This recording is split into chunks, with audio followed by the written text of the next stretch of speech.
Why do only 1% of people control 90% of the money and still face no punishment? What if I told you the system isn't broken? It was built this way. Not by accident, not by incompetence, but by design so the rich could play a completely different game while the rest of the world struggles just to survive. This is not just unfair, it's intentional. Let me show you how.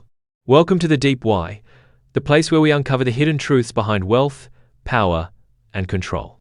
Today, we're answering a question that shakes the core of society.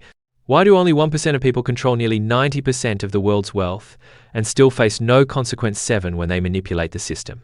The truth is more dangerous than you think. Let's dive deep. Most people assume the rich are just smarter or harder working, but the truth is far darker. They're not just playing the game, they're writing the rules. Through lobbying, tax loopholes, offshore havens, and political donations, the top 1% control the rulebook of global finance. Example? During the 2008 financial crisis, the biggest banks caused the collapse.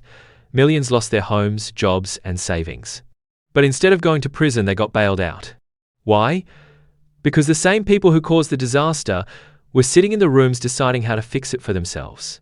That's not an accident. That's engineered inequality. We're told capitalism rewards the good and punishes the bad. But modern economics tells a different story.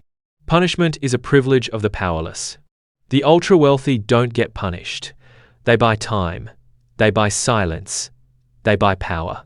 When they're caught, they settle out of court. They deny wrongdoing while paying fines smaller than a fraction of their profits. They don't go to jail.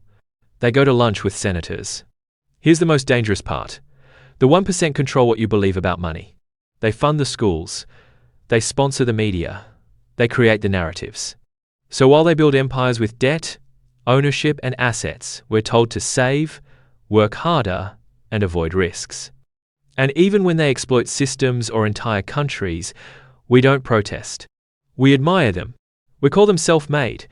We worship their wealth even if it was built on manipulation. This is not by chance. It's psychological engineering on a global scale. Because punishment is for people who break the rules. But the 1% make the rules. The system isn't broken, it's working perfectly. For them, inequality isn't a glitch. It's the goal. This isn't about hate. It's about awareness. You don't need to be angry. You need to be awake. If you don't understand how money works, you will always be working for it.